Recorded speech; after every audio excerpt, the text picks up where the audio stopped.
Hello पिलाने welcome to पीओसीसी classes आज यही भिडियो आम पुष्पपुर रे वर्षा वरण प्रबंध विषय आलोचना करवा तेबे यही प्रबंध किए लिखिं यार प्राबंधिक होती कृष्णचंद्र पाणिग्राही तेबे यही पुष्पपुर रे वर्षा वरण में आम कौन कौन पढ़ा एठारे आम पढ़ा मेघर यात्रापथ और आंचलिक भित्तिक विस्तृतिर समीक्षा करवा एवं पिला माने मु तुमको पूरा 100% ग्यारंटी देखिए कहूँ यही भिडियो तुम जब देखिनेल तुम्हें आउ केबे भी यही चैप्टर भूलिब ना। बहुत पिला कहती जे यही चैप्टरटा बहुत डिफिकल्ट किंतु मु तुम डायग्राम नहीं आसी तुम केमी सबुदिन मन रखिपार और लंग क्वेश्चन लिखिपार।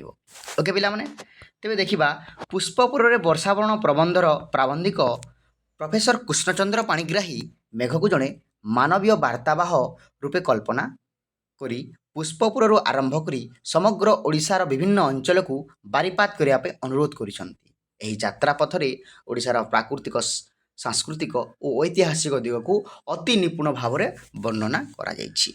तेबे जदि आम मेघर यात्रा पथर चित्र करदेवा तेबे तुमको बुझापी सहज हो पिला माने। ओके देख मेघर भौगोलिक यात्रा पथ केमिति हेबो माने तार मानचित्र आम अंकन करदेवा।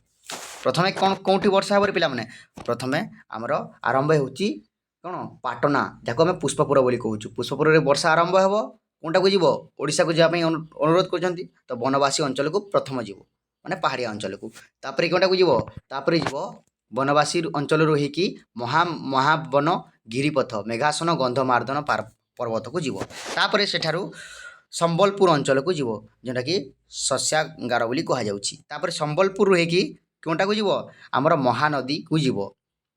ओके तापरे महानदी रे आमर कटक कटक जहाँ को ओडिशार प्राण केन्द्र कह जाउछि कटक रु पुणी आसीज आमर भुवनेश्वर एकाम्र क्षेत्र। ओके भुवनेश्वर रु पुणी कोणार्क को आसीबो भग्न कलापीठ। ओके तापरे कोणार्क रु हेकी साक्षीगोपाल सत्यवादी वन विद्यालय को जीव तापरे नीलाचल धाम पुरी श्री जगन्नाथ धाम को जीव वर्षा बा आमर मेघ एवं तापरे चिलिका ह्रद को जीव जहाँ को क्या आम प्रकृतिर लीलाभूमि बोलिकी कह जाउछि एवं चिलिका देकी दक्षिण ओडिशा को जीव गंजाम जयपुर जोटा कि शेष अंचल जहाँ कि दक्षिण आशा प्रहरी बोलिकी कह जाए। तो एमती कर वर्षा आरंभ हो बुझिपारे पिला माने तार पूरा केमी चित्र पूरा काटी देछि समस्त टिके स्क्रीनशॉट नहीं जाओ। Okay very good.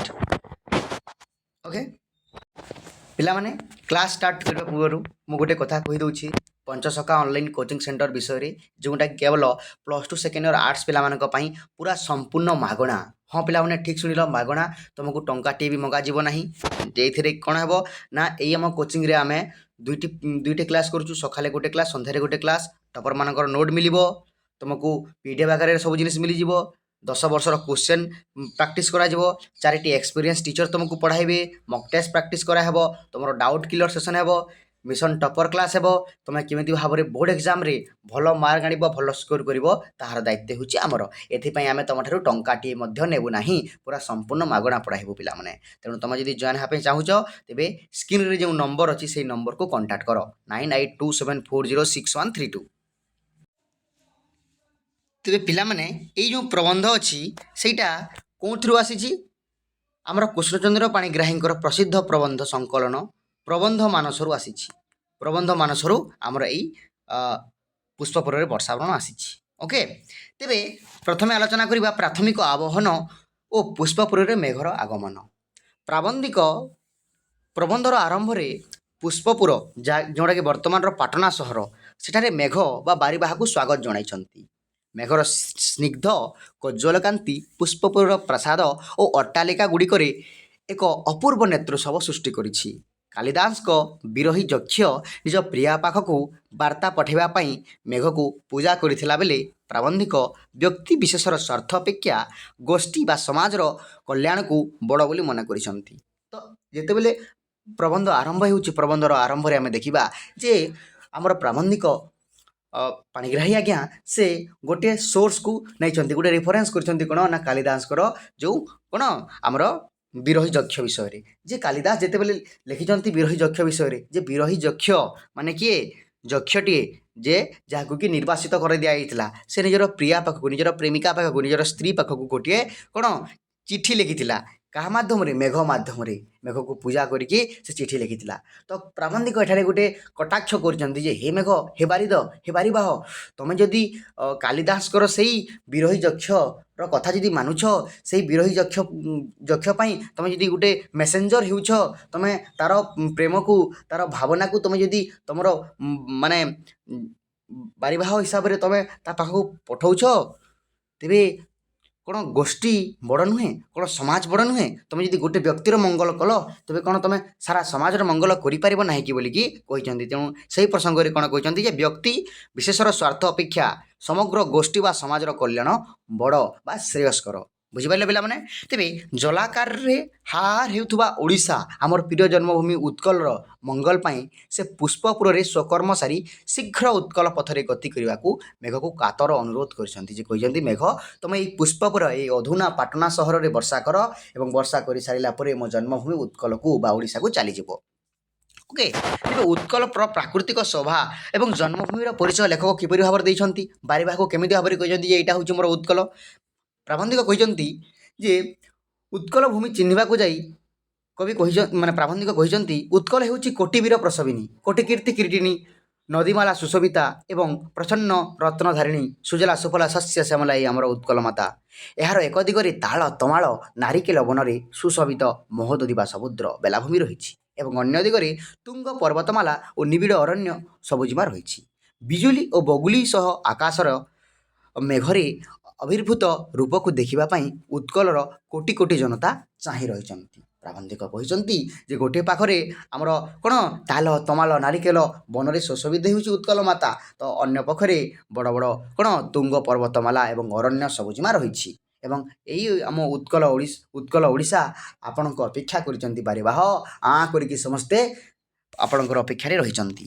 ବନବାସୀର ସମାଜ ଏବଂ ପ୍ରକୃତିର ସଂହତି। ତେବେ ପୁଣି ଯେହେତୁ ପ୍ରଥମେ ବନବାସୀ ଅଞ୍ଚଳରେ ବର୍ଷା କରିବା ପାଇଁ ପ୍ରାବନ୍ଧିକ କହିଛନ୍ତି ତ ବନବାସୀ ବିଷୟରେ ସେ କ'ଣ କହିଛନ୍ତି ଯେ ପ୍ରାବନ୍ଧିକଙ୍କର ମତରେ ଦରିଦ୍ରଠାରେ ହିଁ ଦାନର ମହତ୍ତ୍ୱ ବଢ଼ି ଉଠେ ବଦାନ୍ୟତାର ମହତ୍ତ୍ୱ ବଢ଼ି ଉଠେ। ତେଣୁ ମେଘ ନିଜର ବଦାନ୍ୟତା ପ୍ରଥମେ ସରଳ ବନବାସୀଙ୍କ ଠାରୁ ଆରମ୍ଭ କରିବା ଉଚିତ। ପାହାଡ଼ିଆ ଓ ଅନୁର୍ବର ଭୂମିରେ ବନବାସୀଙ୍କର ଝାଉଁଳି ପଡ଼ୁଥିବା ଧାନ କ୍ଷେତ୍ରକୁ ମେଘ ନିଜର ଜଳଦାନ ଦ୍ୱାରା ସଞ୍ଜୀବିତ କରିବା ଆବଶ୍ୟକ। ବନବାସୀ ନାରୀମାନେ ଅତି ସରଳ ସୁସ୍ଥ ଓ କୃତ୍ରିମତାଠାରୁ ବହୁତ ଦୂରରେ ସେମାନେ ପ୍ରକୃତିର ଅଳଙ୍କାରରେ ଭୂଷିତ ହୋଇ ପାହାଡ଼ ରାସ୍ତାକୁ ହସ ଓ ସଙ୍ଗୀତରେ ମୁଖରିତ କରନ୍ତି। ବନବାସୀମାନେ କେବଳ ମେଘର ଅନୁଗ୍ରହ ଲୋଡ଼ନ୍ତି ଏବଂ ନିଜର ସଦାର୍ଚିତ ଧନରେ ଜୀବନ ନିର୍ବାହ କରନ୍ତି। ମେଘର କୃପାରୁ ବନଭୂମି କଦମ୍ବ କୃଷ୍ଣଚୂଡ଼ା ଓ ମୟୂର କେକା ରବରେ ଆମୋଦିତ ହୋଇ ଉଠିବ। ପ୍ରାବନ୍ଧିକ ଏଠାରେ ବନବାସୀ ଯେଉଁ ନରନାରୀମାନେ ଅଛନ୍ତି ସେମାନଙ୍କର ସରଳତାକୁ ବର୍ଣ୍ଣନା କରିଛନ୍ତି। ପ୍ରାବନ୍ଧିକ କହିଛନ୍ତି ଯେ ଏଇ ଯେଉଁ ବନବାସୀ ନରନାରୀମାନେ ଅଛନ୍ତି ସେମାନେ ବହୁତ ସରଳ ନିଷ୍କପଟ ସେମାନଙ୍କ ମଧ୍ୟରେ ହିଂସା ଅହଙ୍କାର ନାହିଁ ସେମାନେ କେବଳ ଜଣଙ୍କର ସାହାଯ୍ୟ ଲୋଡ଼ନ୍ତି ସେଇଟା ହେଉଛି ବାରିବାହର। ତେଣୁ ବାରିବାହ ତାଙ୍କର ମାନେ ଝାଉଁଳି ପଡ଼ିଥିବା ଧାନ କ୍ଷେତ୍ରକୁ ବର୍ଷା ଟିକେ କରିକି ଜଳଦାନ ଟିକେ କରିକି ସେମାନଙ୍କର ଜୀବନରେ ନ୍ୟାସ ପକାଇ ଦେବା ପାଇଁ କହିଛନ୍ତି ତାଙ୍କୁ ଟିକେ ଜୀବନ ନ୍ୟାସ ଦେବା ପାଇଁ କହିଛନ୍ତି। ତାପରେ କ'ଣ ଯଦି ଭ୍ରମଣ ସମୟରେ କ୍ଳାନ୍ତ ହେଉଛନ୍ତି ମେଘ ତେବେ ସେ ମେଘାସନ ଗନ୍ଧମାର୍ଦ୍ଦନ ବା ମାଲ୍ୟଗିରି ପର୍ବତର ଶିଖରରେ ଆଶ୍ରୟ ନେଇପାରିବେ। ଏହି ମହାବନର ଅସରନ୍ତି ରତ୍ନଭଣ୍ଡାର ଓ ଖଣ୍ଡାଧାର ତଥା ଦେବଗଡ଼ ଜଳପ୍ରପାତ ଗୁଡ଼ିକ ସୌନ୍ଦର୍ଯ୍ୟରେ ପରିପୂର୍ଣ୍ଣ। ଏହାପରେ ମେଘ ସୂକ୍ଷ୍ମ ଧାନର ଗନ୍ତାଘର ସମ୍ବଲପୁର ଅଞ୍ଚଳକୁ ଗତି କରିବେ ଯେଉଁଟା ହେଉଛି ତନ୍ୱୀ ମହାନଦୀରେ ବହି ଉଠିଛି ମାନେ ସମ୍ବଲପୁରରେ ଆମର କ'ଣ ମହାନଦୀ। ଓକେ। ଏଠାକାର କର୍ମଠ ନରନାରୀମାନେ ଦୁଃଖ ଦୈନ୍ୟ ସତ୍ୟ ସଦା ହସମୁଖ ଏବଂ କଳାକୁଶୀଳ। ପ୍ରାବନ୍ଧିକ ମେଘକୁ ସମ୍ବଲପୁରର ଶସ୍ୟକ୍ଷେତ୍ର ଗୁଡ଼ିକୁ ବାରିପାତ ଦ୍ୱାରା ସବୁଜ ଶ୍ୟାମଳ କରିବା ପାଇଁ ଆହ୍ୱାନ କରିଛନ୍ତି ଏବଂ ସମ୍ବଲପୁର ନାରୀମାନଙ୍କୁ ସେ ଶେଫାଲି ଫୁଲ ସହିତ ତୁଳନା କରିଛନ୍ତି ଯେଉଁଟାକି ତୁମର ପ୍ରଶ୍ନରେ ଆସିଥାଏ। ତାପରେ ଉତ୍କଳର ଐତିହାସିକ ପ୍ରାଣକେନ୍ଦ୍ର କଟକ ଏବଂ ଭୁବନେଶ୍ୱରରେ ମଧ୍ୟ ବର୍ଷାପାତ କରିବା ପାଇଁ ପ୍ରାବନ୍ଧିକ କହିଛନ୍ତି ପିଲାମାନେ କଟକ ଏବଂ ଭୁବନେଶ୍ୱର। ତେବେ ଉତ୍କଳର ଉତ୍ତମାଙ୍ଗ ହେଉଛି କିଏ କଟକ।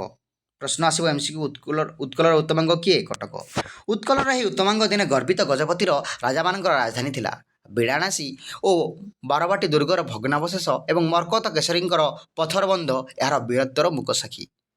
ଆମର ଓଡ଼ିଶାର ଯେତେବେଳେ ମାନେ ନୂତନ ରାଜ୍ୟ ହେଲା ପ୍ରଥମ ରାଜଧାନୀ ଥିଲା କଟକ ଏବଂ ଏହା ହେଉଛି ବିଡ଼ାନାସୀ ଏବଂ ବାରବାଟୀ ଦୁର୍ଗର ଭଗ୍ନାବଶେଷର ଗୋଟେ ଜ୍ୱଳନ୍ତ ପ୍ରତୀକ ଏବଂ ମରକତ କେଶରୀଙ୍କର ପଥର ବନ୍ଧର ଗୋଟେ ବୃହତ୍ତର ମୁକସାକ୍ଷୀ ଯେ କେତେ ବଡ଼ ଅଞ୍ଚଳ ସେ ଥିଲା। ଏଠାରେ ଅନେକ ଜ୍ଞାନୀ କବି ଓ କର୍ମୀ ଜ୍ଞାନର ପ୍ରଦୀପ ଜାଳି ଯାଇଛନ୍ତି। ବହୁତ କବି ଭାବୁକ କର୍ମୀମାନେ ଏଇ କଟକ ମାଟିରେ ଜନ୍ମ ହୋଇଛନ୍ତି।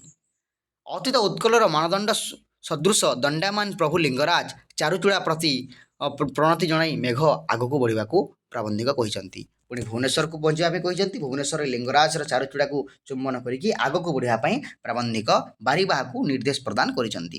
ମେଘ, ବାରିବାହ, ବାରିଦ ଏଇଟା ମେଘର ସବୁ ପ୍ରତିଶବ୍ଦ ଗୁଡ଼ିକ। ଜଲଦ ଓକେ।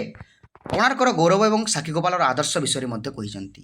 ବେଳାଭୂମି ପଥରେ ଗତି କରି ମେଘ ବିଶ୍ୱ ପ୍ରସିଦ୍ଧ ଭୁବନ ମୋହନ କୋଣାର୍କ ମନ୍ଦିର ନିକଟରେ ପହଞ୍ଚିବା ଏକ ସବୁଠୁ ଜରୁରୀ କଥା। କାରଣ ଏଠାରେ ଆମର ଅଛି କୋଣାର୍କ ମନ୍ଦିର, ଯିଏକି ଆଜି ଭଗ୍ନ ଓ ମ୍ଳାନ ହୋଇପଡ଼ିଛି ଏବଂ ଏହା ଉତ୍କଳର ଅତୁଳନୀୟ କଳା, ସ୍ଥାପତ୍ୟ ଓ ସମୃଦ୍ଧିର ଗାଥା ବହନ କରୁଛି। କିଏ? ଆମର କୋଣାର୍କ ମନ୍ଦିର। ଏହାପରେ ସାକ୍ଷୀଗୋପାଳଠାରେ ମେଘ କ୍ଷଣକାଳ ସ୍ତମ୍ଭିତ ହେବ, ଯେଉଁଠାରେ ଉତ୍କଳମଣି ଗୋପବନ୍ଧୁ ଦାସ ଲାଞ୍ଛିତ ଜନନୀର କାରୁଣ୍ୟର ବିଗ୍ରହର ସେ ଗୋଟେ ପ୍ରତୀକ। ତାଙ୍କର ଅଞ୍ଚଳର ସେହି ବକୁଳ ଓ ଛୁରିଆନା କୁଞ୍ଜରେ ସତ୍ୟବାଦୀ ବନବିଦ୍ୟାଳୟ ପ୍ରତିଷ୍ଠା କରିଥିଲେ। ସେହି ଅଞ୍ଚଳରେ ମଧ୍ୟ ଟିକେ ବର୍ଷା କରିଦେବା ପାଇଁ କହିଛନ୍ତି। ଓକେ ପିଲାମାନେ, ଦେଖ ସାକ୍ଷୀଗୋପାଳର ଆଦର୍ଶ, ସାକ୍ଷୀଗୋପାଳର ଯେଉଁ ସତ୍ୟବାଦୀ ମହାବିଦ୍ୟାଳୟ ମାନେ ଯେଉଁ ବିଦ୍ୟାଳୟ ଅଛି କିଏ ତିଆରି କରିଥିଲେ? ସତ୍ୟବାଦୀ ବିଦ୍ୟାଳୟର ସାକ୍ଷୀଗୋପାଳର ଯେଉଁ ସତ୍ୟବାଦୀ ବିଦ୍ୟାଳୟ ଅଛି ସେହି ବନବିଦ୍ୟାଳୟର ପ୍ରତିଷ୍ଠା ହେଉଛନ୍ତି କିଏ? ଆମର ଉତ୍କଳମଣି ଗୋପବନ୍ଧୁ ଦାସ। ଏବଂ ତାଙ୍କ ଅଞ୍ଚଳରେ ମଧ୍ୟ ବର୍ଷାପାତ କରିବା ପାଇଁ କହିଛନ୍ତି। ପିଲାମାନେ ମୋତେ ସୁଯୋଗ ମିଳିଥିଲା, ମୁଁ ସାକ୍ଷୀଗୋପାଳ ଅଞ୍ଚଳ ଯାଇଥିଲି, ମାନେ ଏତେ ଭଲ ଲାଗିଲା କହିଲେ ନ ସରେ। ଯେମିତି ଆମେ ପ୍ରଭୁ ରାମଚନ୍ଦ୍ର, ଶିବ, ପାର୍ବତୀଙ୍କୁ ପୂଜା କରୁଛୁ, ଠିକ୍ ପୂଜା ଘରରେ ସାକ୍ଷୀଗୋପାଳର ପ୍ରତ୍ୟେକ ଲୋକମାନେ, ସୁଆଣ୍ଡୋ ଅଞ୍ଚଳର ପ୍ରତ୍ୟେକ ଲୋକମାନେ ଗୋପବନ୍ଧୁ ଦାସଙ୍କର ଫଟୋକୁ ଲଗାଇଥାନ୍ତି। ଗୋପବନ୍ଧୁ ଦାସକୁ ସେମାନେ ଆମକୁ ଭଗବାନ ବୋଲି ପୂଜା କରନ୍ତି। ତାପରେ ଆସିବା ଆମର ନୀଳାଚଳ ଧାମ ଜଗନ୍ନାଥ ସଂସ୍କୃତି। ଜଗତର ନାଥ ଜଗନ୍ନାଥ, ମିଛ ଦୁନିଆରେ ଗୋଟିଏ ସତ, ଜଗନ୍ନାଥ ଜଗନ୍ନାଥ। ତେବେ ଶେଷରେ ମେଘ ନୀଳାଚଳ ଧାମ ବା ପୁରୀରେ ପ୍ରବେଶ କରିବ, ଯାହାକୁ କି ଉତ୍କଳର ପଦ୍ମର କେଶର ବୋଲି କୁହାଯାଉଛି। କାହାକୁ? ନୀଳାଚଳ ଧାମକୁ, ଉତ୍କଳ ପଦ୍ମ କେଶର। ଶ୍ରୀ ଜଗନ୍ନାଥ ହିଁ ହେଉଛନ୍ତି ଉତ୍କଳର ସମଗ୍ର ଉତ୍କଳର ଇତିହାସ, ଯେଉଁଠାରେ ଶାନ୍ତି, ମୁକ୍ତି, ମୈତ୍ରୀ ଏବଂ ଭକ୍ତି ଅପୂର୍ବ ସମନ୍ୱୟ ଘଟିଛି। ଉତ୍କଳର ଇତିହାସ କିଏ? ଜଗନ୍ନାଥ। ଜଗନ୍ନାଥ ହିଁ ସମଗ୍ର ଉତ୍କଳର ଇତିହାସ। ଯଦି ଓଡ଼ିଶାର ଇତିହାସ ଜାଣିବା ପାଇଁ ଚାହୁଁଛୁ, ତେବେ ଆମେ ଜଗନ୍ନାଥଙ୍କ ଠାରୁ ହିଁ ପାଇବା। ଓକେ। ପ୍ରାବନ୍ଧିକ କୌତୁକପୂର୍ଣ୍ଣ ଭାବେ କହିଛନ୍ତି ଯେ ଜଗନ୍ନାଥ ଆଜି ସମସ୍ତର ମୈତ୍ରୀ ବାଣ୍ଟି ଦେଇ ନିଜେ କାଙ୍ଗାଳ ସଦୃଶ କେବଳ 60 ପଉଟି ଭୋଗରେ ସନ୍ତୁଷ୍ଟ ରହୁଛନ୍ତି ଏବଂ ସମୁଦ୍ର ଗର୍ଜନ ଯୋଗୁଁ ଭକ୍ତର ଡାକ ଆଉ ଶୁଣିପାରୁନାହାନ୍ତି। ତେଣୁ ମେଘକୁ ତାଙ୍କର ପତିତ ପାବନ ବାନାକୁ ଉଡ଼ାଇ ନୀଳଚକ୍ରକୁ ଘୁରାଇ ଜାଗ୍ରତ କରିବା ପାଇଁ ହେବ। ତେବେ ପ୍ରାବନ୍ଧିକ ଏଠାରେ ପୁଣି ଭଗବାନଙ୍କୁ ଟିକେ କହିଛନ୍ତି ଯେ ଜଗନ୍ନାଥ ଏବେ ଶାନ୍ତି ମୈତ୍ରୀକୁ ବାଣ୍ଟି ଦେଇଛନ୍ତି ଏବଂ ସେ 60 ପଉଟି ଭୋଗ ପାଇଗଲେ ତୃପ୍ତ ଅନୁଭବ କରୁଛନ୍ତି ଏବଂ ଗରିବ ଭୋକିଲା ଦୁଃଖୀ ଭକ୍ତର ଡାକ ଆଉ ତାଙ୍କୁ ଶୁଭାଯାଉନି, କାରଣ ସମୁଦ୍ରର ସେ ଗର୍ଜନ ତାଙ୍କୁ କିଛି ଶୁଣାଇ ଦେଉନାହିଁ। ତେଣୁ ବାରିଦକୁ ସେ ଅନୁରୋଧ କରିଛନ୍ତି ଯେ ହେ ମେଘ, ତୁମେ ତାଙ୍କର ପତିତ ପାବନ ବାନା ଯେଉଁ ଅଛି ତାକୁ ଟିକେ ଉଡ଼େଇ ଦେବ ଏବଂ ନୀଳାଚଳ ଚକ୍ରକୁ ଟିକେ ଘୋରାଇ ଦେବ ଏବଂ ବର୍ଷାପାତ କରିକି ପୁଣି ଚାଲିଯିବ। ତେବେ ପୁରୀରୁ ଯାତ୍ରା ଶେଷ କରି ମେଘ ଚିଲିକା ହ୍ରଦ ଉପରେ ଦେଇ ଦକ୍ଷିଣ ଓଡ଼ିଶାର ଗଞ୍ଜାମ ଓ ଜୟପୁର ଅଞ୍ଚଳକୁ ବ୍ୟାପିଯିବ। ଦେଖ ପିଲାମାନେ, ଏଠାରେ ଚିଲିକା ଅଞ୍ଚଳ ବିଷୟରେ ମଧ୍ୟ କୁହାଯାଇଛି। ଚିଲିକା ଯେଉଁଟାକି ଆମର ବହୁତ ବଡ଼ ହ୍ରଦ, ସେଇ ହ୍ରଦରେ ମଧ୍ୟ ଟିକେ ବର୍ଷାପାତ କରିଦେବେ ବୋଲିକି ଅନୁରୋଧ କରିଛନ୍ତି। ଚିଲିକା ହ୍ରଦରେ ପିଲାମାନେ ପୁରୀରୁ ଫେରିବା ପରେ ମେଘ ନୀଲାମ୍ବୁ ଚିଲିକା ମରାଳ ମାଳିନୀ ନୀଲାମ୍ବୁ ଚିଲିକାର ମନୋରମ ସୌନ୍ଦର୍ଯ୍ୟକୁ ଉପଭୋଗ କରିବା ଏକ ଅନନ୍ୟ ତୃପ୍ତି ପାଇବ। ତେବେ ଚିଲିକାର ପ୍ରାକୃତିକ ଶୋଭା ଓ ପକ୍ଷୀମାନଙ୍କର କାକଲି ମେଘକୁ ଆମୋଦିତ କରିନେବ ଏବଂ ଏତେ ବଡ଼ ସୁନ୍ଦର ପରିବେଶ ଦେଖିକି ମେଘ ଆମୋଦିତ ହୋଇଯିବ ଏବଂ ବର୍ଷାପାତ କରିବ ବୋଲିକି ପ୍ରାବନ୍ଧିକ ଅନୁରୋଧ କରିଛନ୍ତି। ତାପରେ ଆସିଲା ଆମର ଦକ୍ଷିଣ ଓଡ଼ିଶା ବା ଗଞ୍ଜାମ ଓ ଜୟପୁର ଅଞ୍ଚଳ। ଓକେ, ଓଡ଼ିଶାର ଲାଷ୍ଟ ମାନେ ଆମର ଦକ୍ଷିଣତମ ସ୍ଥାନ, ଯାହାକୁ କି ଉତ୍ତମ ଆଶା ପ୍ରହରୀ ମଧ୍ୟ କୁହାଯାଏ। ମେଘର ଯାତ୍ରା ପଥରେ ଏହା ହେଉଛି ଶେଷ ଅଞ୍ଚଳ। କହିଥିଲି ନା, ଏଇଟା ହେଉଛି ଶେଷ ଅଞ୍ଚଳ। ଯେତେବେଳେ କେନ୍ଦ୍ର ଓଡ଼ିଶା ମୋହନିଦ୍ରାରେ ସୁପ୍ତ ଥିଲା, ସେତେବେଳେ ଏହି ଦକ୍ଷିଣ ଅଞ୍ଚଳ ଗଞ୍ଜାମ ଏବଂ ଜୟପୁରର ଜନସାଧାରଣ ଓଡ଼ିଆ ଭାଷା ଓ ସଂସ୍କୃତିର ପାଇଁ ସୁରକ୍ଷା ପ୍ରହରୀ ସାଜି ଜାଗ୍ରତ ହୋଇଥିଲେ। ତେଣୁ ଏହି ଅଞ୍ଚଳକୁ ଜଳଦାନ ନ କଲେ मेघर महान यात्रा संपूर्ण हेब ना बोलिकी कवि कही माने प्राबंधिक कहिसंती माने प्राबंधिक गंजाम एवं जयपुर को उत्कलर उत्तमाशा प्रहरी बोलिकी कहिसंती माने दक्षिणाशा प्रहरी सॉरी उत्तमाशा नुहे दक्षिणाशा प्रहरी बोली कहिसंती कारण जेतेबेले सारा ओडिशा सुप्त अवस्था थिला मोहनिद्रा अवस्था थिला सोई पड़िथिला सेतेबेले एही दक्षिणांचलर गंजाम एवं जयपुर कोन गोटे प्रहरी बोली ओडिशा को जगिथिले ओडिशा को सेमाने बंचैथिले तेणु सही अंचल यदि वर्षा न करिवो तेबे उत्कल भ्रमण बारिदर सार्थक हेब ना बोलिकी प्राबंधिक कहिसंती बुझिपारल पिला माने हाँ कि नहीं पिला माने तेबे एटा सब आम कौन डिस्कस कला आलोचना कला ना आम केमी भाव में आमर ये अंचल विषय आलोचना कला जे केउटा इंपोर्टाट अंचल जो अंचल कि वर्षा कर से आम आलोचना करूला देख यहाँ बहुत बड़ माने प्रबंध नुहे कि बहुत कड़ा भी प्रबंध नुहे मुझे तुमको डायग्राम वे तुमको बुझेदेली आशा कर समस्ते बुझीपार पे ये डायग्राम हिसाब से तुम बुझ स्क्रीनशॉट नहीं कहीदेली स्क्रीनशॉट नहीं धन्यवाद एवं पे तुम लास्ट पर्यंत देखुवर मत बहुत बहुत भल लगे पे बहुत बहुत धन्यवाद देख यही पाठरू MCQ 2 mark question 3 mark question और लंग क्वेश्चन बहुत प्रोबेबिलिटी रही बहुत चांस रही ओके लास्ट इयर पीओई को जब आम देखा एमआईएल तेज ए वर्ष आसबार तार प्रोबेबिलिटी रही तार संभाव्यता अच्छी तेणु समस्ते भल भाव में पढ़ुताओ आशा कर समस्त को बुझे पारि मुझे जहाँ पढ़ाइली समस्ते बुझीपार ओके पे मैंने साहित्य भी एमती एक विषय जोटा कि आम डायग्राम करके बुझा तुम जदि एमती क्लास करने चाहूच यहाँ तो भिडियो है पे मैंने तुम जदि क्लास करने चाहूच तेज आम कोचिंग सहित जड़िके रह आम कोचिंग हूँ पीओसीसी ऑनलाइन कोचिंग क्लासेस तेरे तुम पिला माने एबे ही कॉल करो यही नंबर को 9827406132 को कॉल करो पिला माने एवं आम कोचिंग रे ऐड हुओ देख ओडिशार प्रत्येक अंचल माने 30 जिल्लार पिला माने आम सहित ऐड हेलेनी तेणु तुम माने मध्य ऐड हुओ मागणारे पढ़ एवं कोचिंग रो बहुत जिनिस शिखि पारिबो तेणु पिला माने आशा करछि तुम माने आम Panchasakha online coaching centre पीओसीसी classes रे जोगदान करिवो ठीक अछि रे पिला माने रहुछि धन्यवाद जय मां समलेई।